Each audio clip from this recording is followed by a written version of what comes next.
Assalamualaikum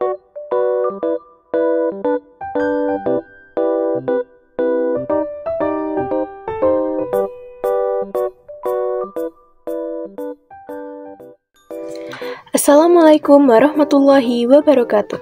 Perkenalkan, nama saya Akila Cantika Unariditya dari kelas 11 Bahasa absen 7. Kali ini saya akan menjelaskan tentang mental health dan anti-bullying.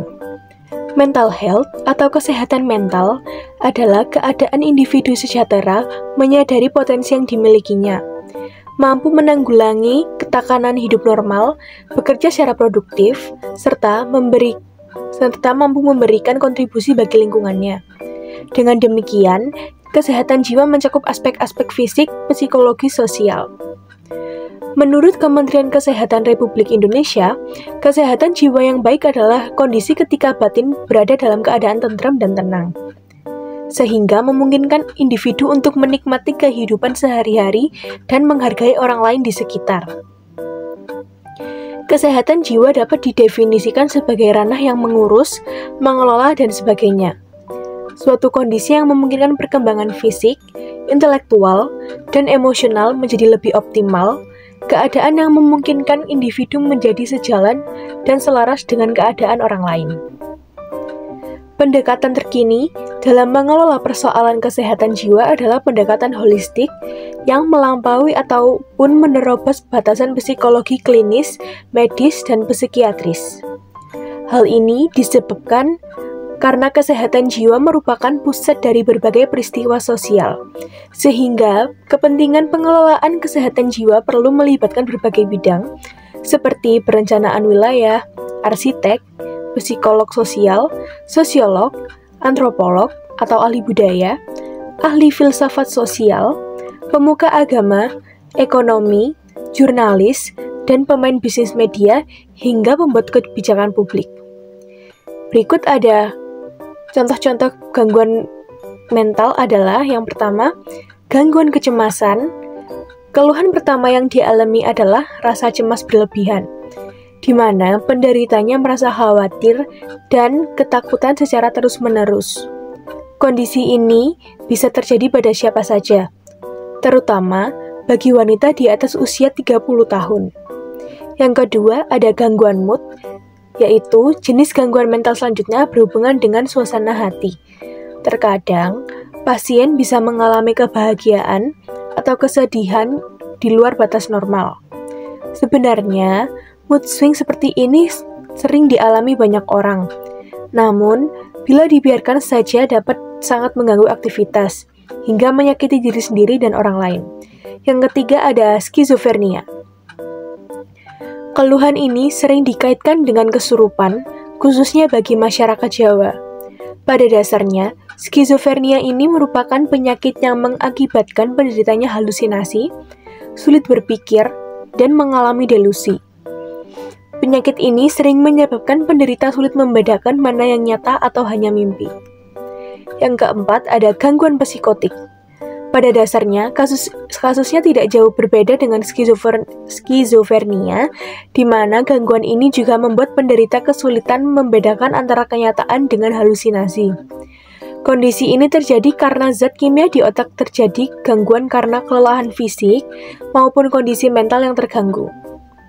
Yang kelima ada kontrol impuls, yaitu jenis gangguan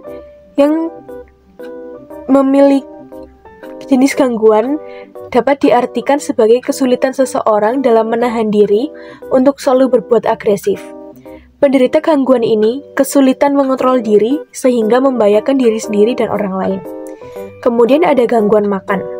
Gangguan makan terjadi pada penderita kehilangan kontrol atau kuantitas makanan yang mereka konsumsi, antara terus-menerus, tanpa henti, atau tidak sama sekali. Kasus ini dapat berkembang menjadi bulimia nervosa, di mana penderita selalu memuntahkan kembali makanannya, sehingga tubuh tidak sempat menerima nutrisi makanan sama sekali. Yang ketujuh ada obsessive compulsive disorder, atau bisa disebut dengan OCD. Jenis gangguan mental ini membuat penderitanya harus melakukan kegiatan berulang. Jika tidak, maka penderita akan menderita kecemasan hebat.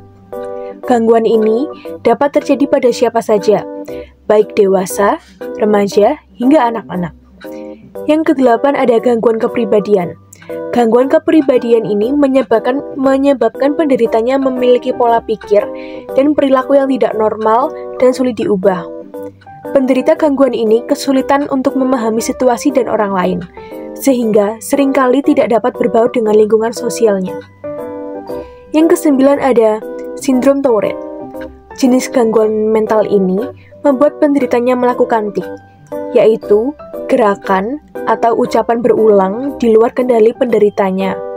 Kondisi ini dapat terjadi pada anak usia 2-15 tahun dan lebih umum terjadi pada laki-laki daripada anak perempuan. Yang ke-10 ada psikosomatis.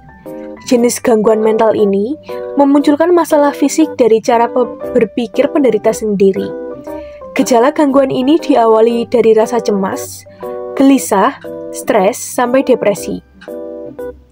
Tidak hanya orang dewasa saja, anak-anak juga bisa terkena gangguan ini. Masalah fisik yang muncul dari gangguan mental ini meliputi mudah lelah, nyeri pada otot, sesak nafas, hingga telapak tangan berkeringat. Terkadang, mereka juga cemas berlebih walau keluhannya itu sangat ringan. Yang ke-11 ada factitious. Disebut juga sebagai gangguan buatan. Jenis gangguan mental ini merupakan sebuah penyakit mental serius yang mendorong penderitanya untuk bertindak seolah-olah mereka memiliki penyakit fisik atau psikologis. Seseorang yang mengidap factitious disorder sengaja memalsukan beragam gejala penyakit untuk menerima perhatian. Penderita gangguan ini tidak akan ragu untuk menyakiti diri sendiri agar dapat menjalani operasi yang seharusnya tidak perlu dilakukan. Yang ke-12 ada disosiatif. Jenis gangguan mental ini menghilangkan keseimbangan antara pikiran, tindakan, ingatan, hingga identitas. Gangguan ini sering dialami seseorang dengan pengalaman traumatis yang mendalam sebagai bentuk pertahanan diri dari trauma tersebut. Yang ke-13 ada stres pasca trauma atau PTSD. Gangguan mental ini disebabkan oleh kejadian traumatis di mana penderita akan histeris bila melihat kejadian sama atau hampir mirip terjadi. Gangguan ini dapat sangat mengganggu aktivitas keseharian penderita dan menyebabkan tekanan emosional. Yang ke-14 ada depresi. Gangguan mental ini membuat penderitanya merasa gelisah, resah, putus harapan, dan tidak berharga. Kondisi tersebut sering dikaitkan dengan bunuh diri karena perasaan putus asa yang berkelanjutan membuat penderitanya merasa sia-sia untuk tetap hidup. Yang terakhir ada Attention Deficit Hyperactivity Disorder atau ADHD. ADHD adalah gangguan mental menyebabkan penderitanya sulit fokus, impulsif, dan hiperaktif yang seringkali mengganggu aktivitas serta pencapaian penderitanya. Penyebab utama ADHD belum diketahui dengan pasti. Namun, umumnya gangguan mental ini diduga terjadi akibat faktor genetik dan lingkungan. ADHD juga dapat terjadi pada orang dewasa dan anak-anak. Gangguan mental sering disepelekan karena tidak memiliki dampak yang terlihat atau dapat dimengerti oleh orang awam secara langsung. Karenanya, sangat penting untuk Anda atau penderita untuk mendapatkan perhatian dan penanganan yang tepat. Jika Anda mengalami salah satu dari gejala mental di atas, Anda bisa melakukan konsultasi pada dokter yang profesional. Jadi, kali ini saya akan menjelaskan tentang apa itu bullying dan cara mencegahnya. Data hasil asesmen nasional tahun 2021 menunjukkan bahwa 24,4% peserta didik berpotensi mengalami insiden perundungan di satuan pendidikan. Apa upaya yang dapat kita lakukan untuk mencegah perundungan? Apa sih arti bullying itu? Bullying atau perundungan adalah perilaku tidak menyenangkan, baik secara verbal fisik ataupun sosial di dunia nyata maupun di dunia maya, yang membuat seseorang merasa tidak nyaman, sakit hati, dan tertekan baik dilakukan oleh perorangan ataupun kelompok. Apa saja sih yang termasuk jenis bullying? Yang pertama, ada bullying fisik, yaitu contohnya memukul, menampar, mendorong, menggigit, menendang, mencubit, mencakar, pelecehan seksual, dan lain-lain. Kemudian ada non-fisik, contohnya mengancam, mempermalukan, merendahkan, mengganggu, memanggil dengan julukan atau kecacatan fisik, dan lain-lain. Kemudian ada siber, yaitu melalui media elektronik. Lalu ada non-verbal langsung, verbal, dan non-verbal tidak langsung. Dampak bullying bagi korban adalah kesakitan fisik dan psikologis, kepercayaan diri yang merosot, malu, trauma, merasa sendiri, serba salah, takut untuk datang ke sekolah, korban mengasingkan diri dari sekolah, menderita ketakutan sosial, timbul keinginan untuk bunuh diri, dan mengalami gangguan jiwa. Upaya pencegahan dari keluarga, yaitu yang pertama, membangun komunikasi antara anak dengan orang tua. Kemudian, mempererat peran orang tua dalam mencegah perundungan, baik di rumah maupun di sekolah. Kemudian ada menyiapkan anak untuk menghadapi perundungan dengan berkata tidak. Kemudian, memberikan pengertian kepada pelaku perundungan untuk ikut mencegah. Lalu, sosialisasi dan advokasi terkait hak anak kepada orang tua. Kemudian melaporkan kepada sekolah jika anak menjadi korban. Yang terakhir, menyelaraskan pendisiplinan tanpa merendahkan martabat anak, baik di rumah atau di sekolah.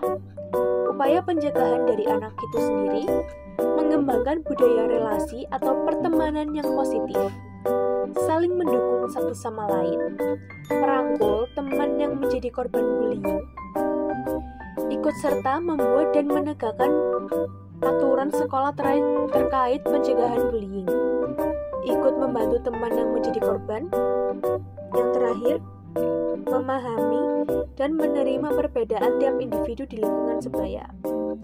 Upaya pencegahan oleh satuan pendidikan, yang pertama, adanya layanan pengaduan kekerasan, media bagi murid untuk melaporkan bullying secara aman dan terjaga rahasianya. Bekerja sama dengan dan berkomunikasi aktif antara siswa, orang tua, dan guru. 3 pilar SRA. Memberikan bantuan bagi siswa yang menjadi korban. Kebijakan anti-bullying yang dibuat bersama dengan siswa. Pendidik dan tenaga kependidikan memberi keteladanan dengan berperilaku positif dan tanpa kekerasan. Memastikan sarpras di satuan pendidikan tidak mendorong anak berperilaku bullying. Yang terakhir, program anti-bullying di satuan pendidikan yang melibatkan siswa, guru, orang tua, alumni, dan masyarakat atau lingkungan sekitar satuan pendidikan. Kemudian, upaya pencegahan oleh masyarakat. Mengembangkan perilaku peduli dengan prinsip kepentingan terbaik bagi anak, dan semua anak adalah anak yang kita harus lindungi. Bekerja sama dengan satuan pendidikan untuk bersama-sama mengembangkan budaya anti kekerasan. Bersama-sama dengan satuan pendidikan melakukan pengawasan terhadap kemungkinan munculnya praktik-praktik bullying yang dilakukan di sekitar satuan pendidikan. Bersama dengan satuan pendidikan memberi bantuan pada siswa yang menjadi korban dengan melibatkan stakeholder terkait. Baik, itu saja dari saya. Terima kasih. Wassalamualaikum warahmatullahi wabarakatuh.